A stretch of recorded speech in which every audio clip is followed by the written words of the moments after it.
Siempre he encontrado consuelo en las rutinas. Desde que Isidro se fue el primer jueves de cada mes, le pertenece a mi hermana Clara.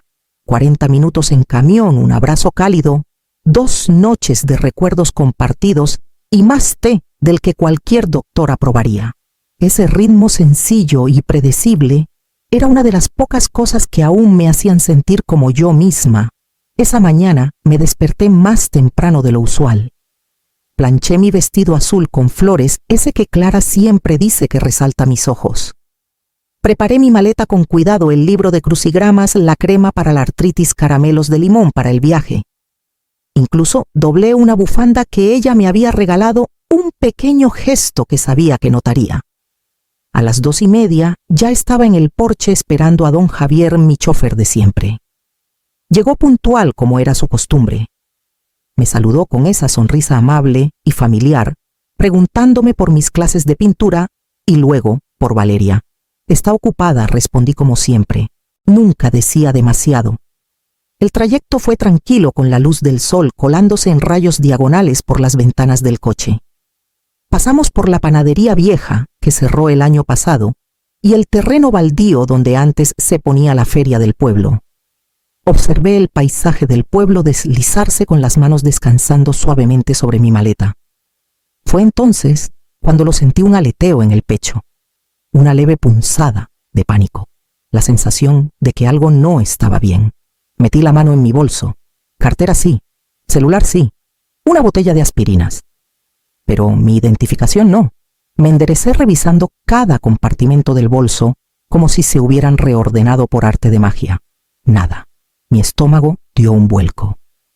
Recordé haberla dejado sobre la mesa del comedor la noche anterior junto a la lista de medicamentos que Clara siempre insiste en revisar. Pero no la puse en la maleta. Perdón, Javier, dije poniendo una mano suavemente en su hombro desde el asiento trasero. Olvidé mi identificación. Tenemos que regresar. Soltó una risita y me dijo que a todos les pasa. Pero lo odié, esa interrupción, esa pequeña prueba de que tal vez Valeria tenía razón al decir que me estaba volviendo olvidadiza.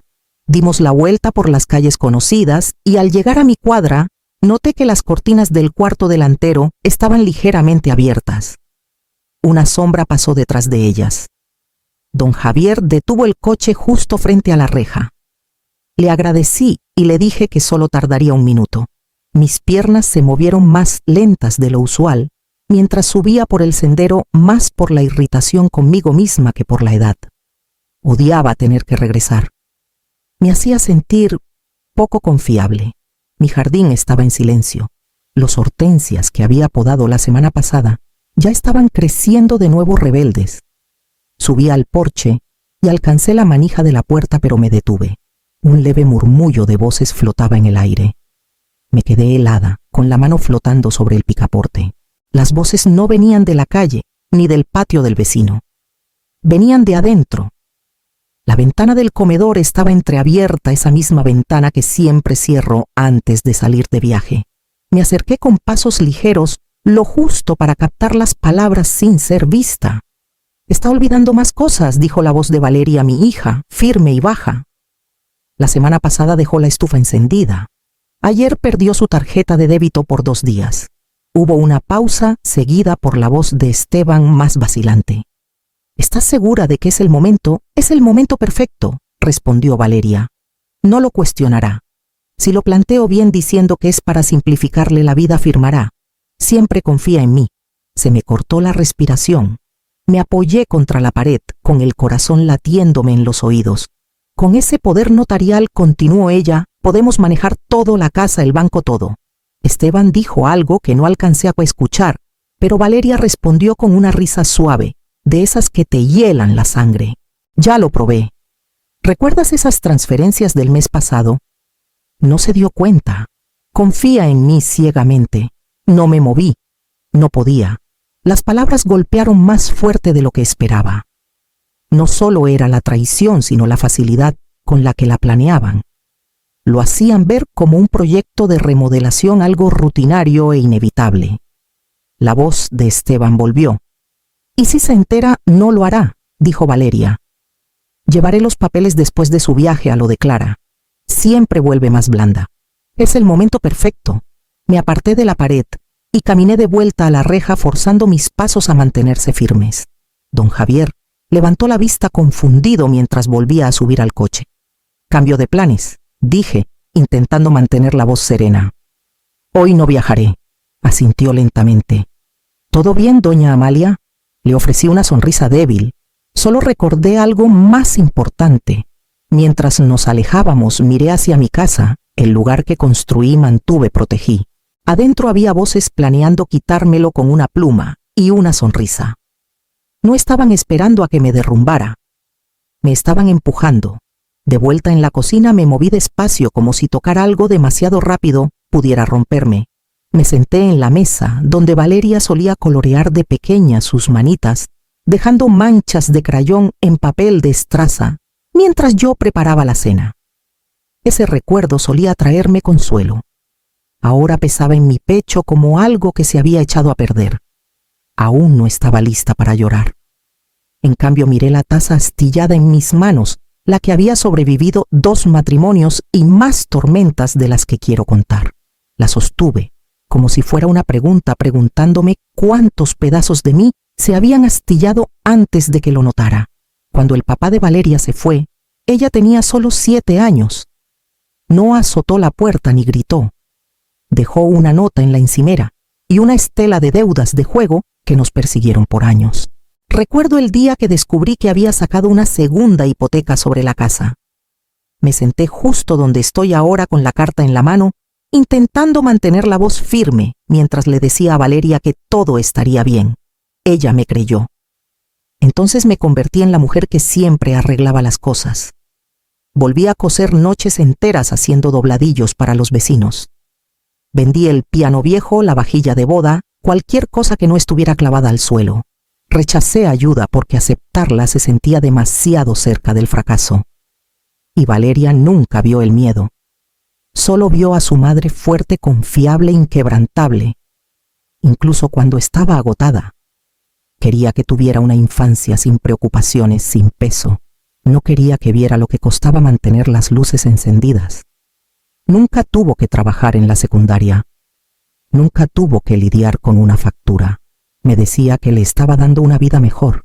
Tal vez solo estaba asegurándome de que nunca tuviera que luchar como yo lo hice. Pero ahora me pregunto qué aprendió de eso. Porque en algún momento dejó de preguntarme cómo estaba y asumió que siempre estaría bien.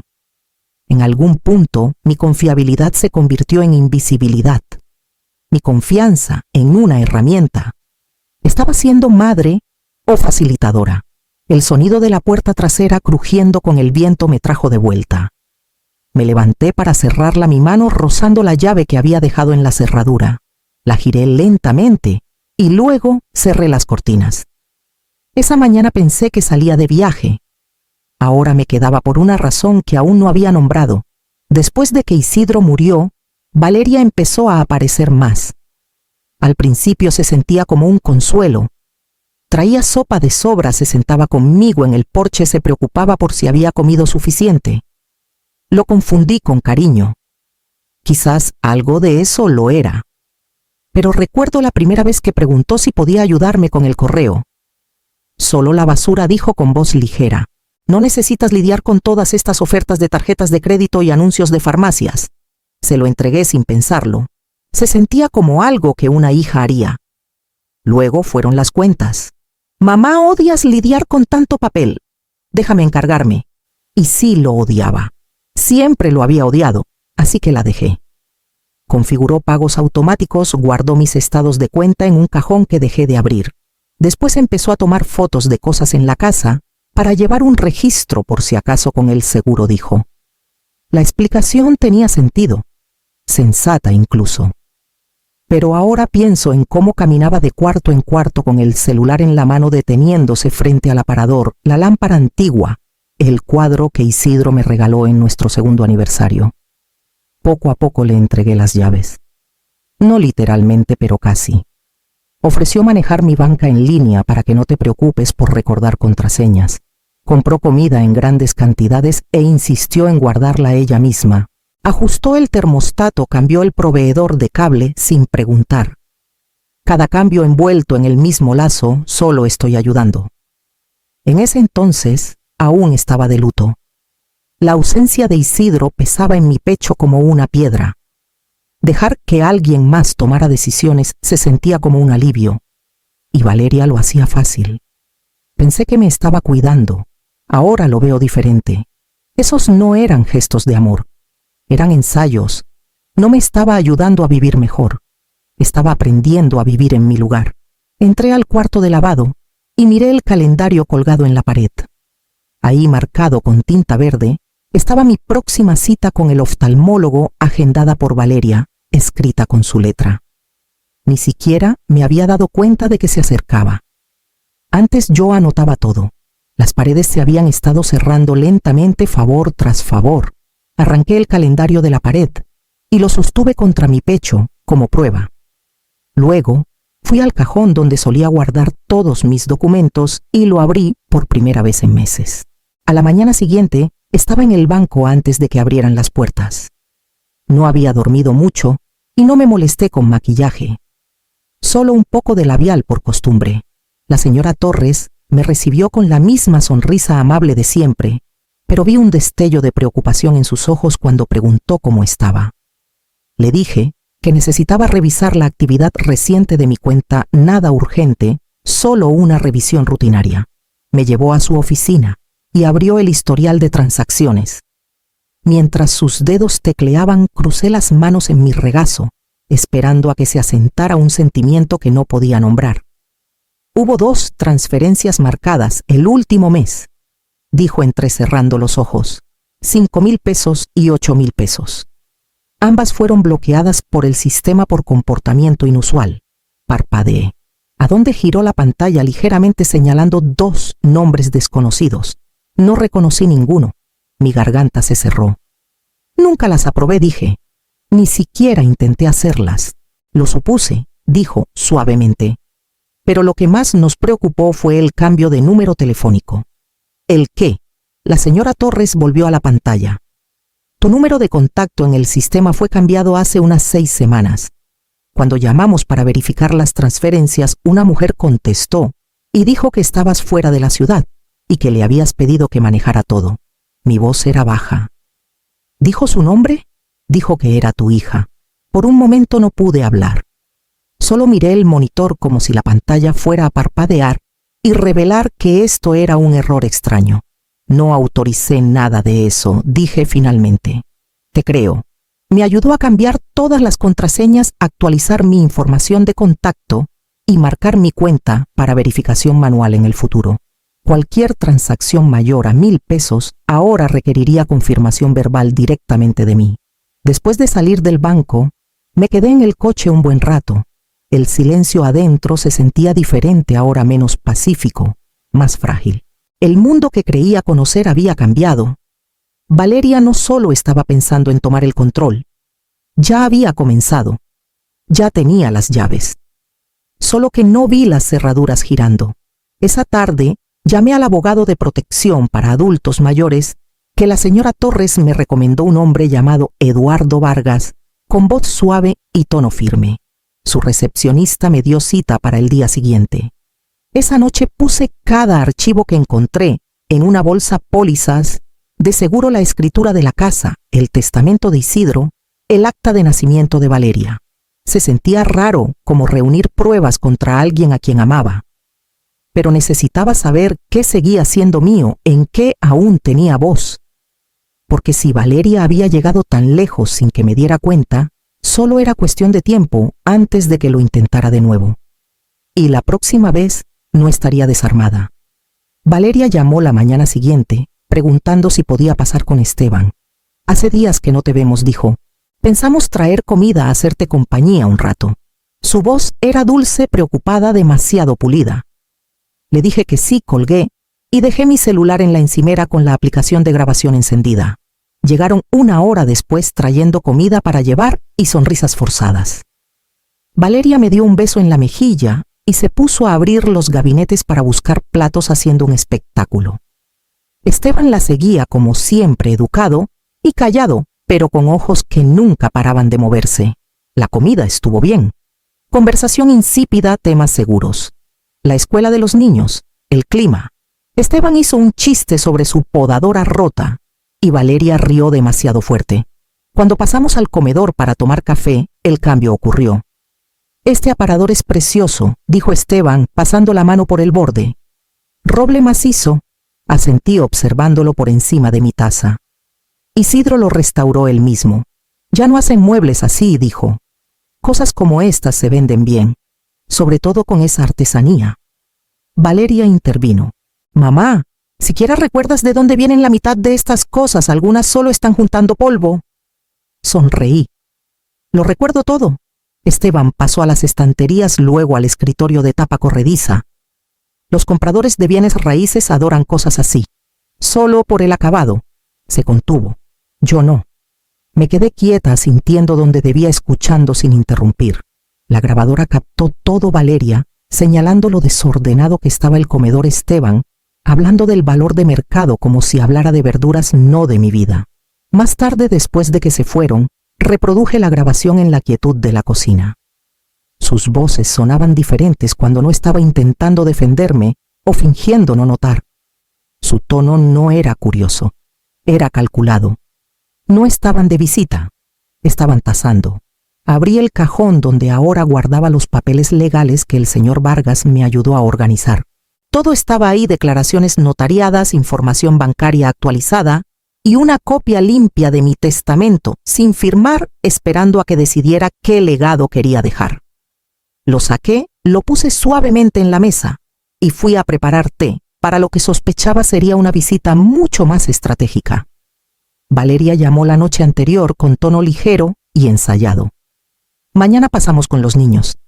También vendrán Sandra y Rita. Solo una visita de domingo». No dije nada sobre la carpeta que ya sabía que traería. Llegaron a las 11 en punto. Los niños corrieron hacia mí con los brazos abiertos y los abracé más tiempo de lo usual. Esteban traía una carpeta gruesa bajo el brazo. Valeria trajo un pastel. La comida fue agradable, demasiado agradable. Preguntaron por mis clases de pintura, elogiaron el asado. Rieron con chistes que no tenían gracia. Esperé. Cuando los platos estuvieron recogidos, Valeria se levantó y abrió la carpeta. «Mamá, traje unas cosas que creo que deberíamos revisar. Solo cosas de emergencia. Poder notarial, cosas pequeñas». Esteban añadió: «Sandra y Rita están aquí para ser testigos, pero no es nada formal. Solo para tenerlo listo». Antes de que pudiera responder, la voz de Emiliano resonó desde la sala.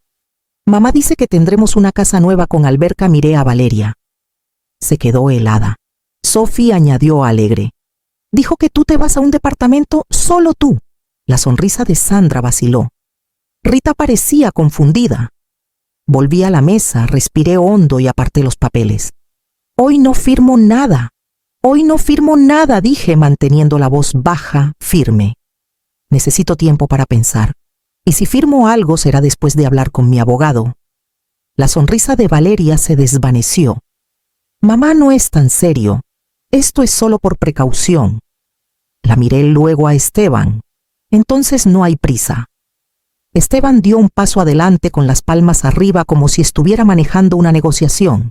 «Solo pensamos que sería más fácil hacerlo ahora. Todos están aquí. Nadie te está presionando. Trajeron testigos y una carpeta», dije. «Eso no es casual. Es coordinación». Sandra y Rita parecían querer desvanecerse. Podía sentir su incomodidad espesa en el aire. Sandra carraspeó y murmuró algo sobre revisar a los niños. Valeria estalló: «¿Por qué lo haces tan difícil? Vinimos a ayudarte». No dije en voz baja. «Vinieron a sacarme algo». Y dije que no. Bien, siseó tomando la carpeta. «¿Quieres ser terca? Sé terca. Pero no digas que no lo intenté». Esteban tocó su brazo. Susurró algo que no escuché. Ella se lo quitó de encima y salió furiosa hacia la puerta. Los niños volvieron corriendo, sintiendo el cambio pero sin entenderlo. «Adiós, abue», dijo Sophie con voz pequeña. Me arrodillé para abrazarlos a ambos, besando sus frentes. «Los quiero», susurré. Se fueron en un torbellino de pasos y silencio. Esperé hasta que los coches se fueron antes de entrar a la cocina y apagar la grabadora de mi celular. Me senté en la mesa y reproduje la grabación escuchando mi propia voz firme, sin temblar, sin ceder. Ella vino por control. Lo que encontró fue mi voz al fin usada. El silencio llegó rápido, sin llamadas, sin mensajes. Los niños no vinieron. Valeria desapareció como una puerta cerrada de golpe, sin aviso, sin explicación.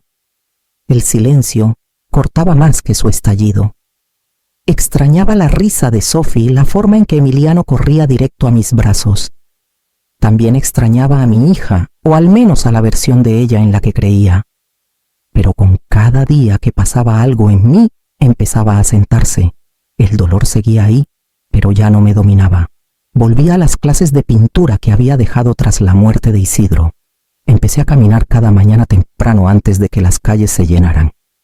El ritmo del movimiento, el roce del pincel contra el lienzo, eran cosas que me pertenecían solo a mí. Una mañana en el parque, vi a Emiliano en los columpios con su abuela, la madre de Esteban, cerca. Me vio y agitó las manos. Mi corazón se hinchó y se rompió al mismo tiempo. Ella lo trajo sonriendo amablemente. «Habla de ti todo el tiempo», dijo. Me arrodillé y lo abracé.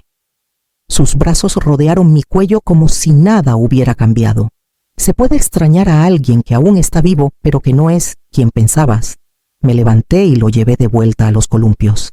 Era principios de primavera cuando Valeria apareció en mi puerta. Se veía más pequeña, cansada, hueca, de una manera que no había visto antes. Sus ojos encontraron los míos sin defensas. «Perdón», mamá dijo, «por todo». Nos sentamos en el porche. Habló en frases entrecortadas sobre las deudas, sobre Esteban, perdiendo su trabajo, sobre la presión que se convirtió en pánico. Me dijo que se habían separado, que él quería presionar más y ella lo permitió, que no sabía cómo admitir que estaba fallando. Escuché, no para excusarla, sino para entender. Cuando terminó, hablé con calma.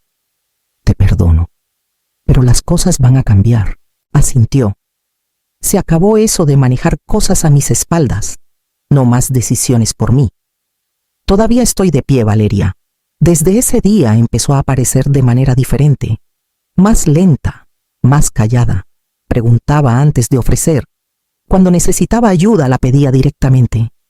No siempre decía que sí, pero siempre escuchaba. No era perfecto. No necesitaba serlo.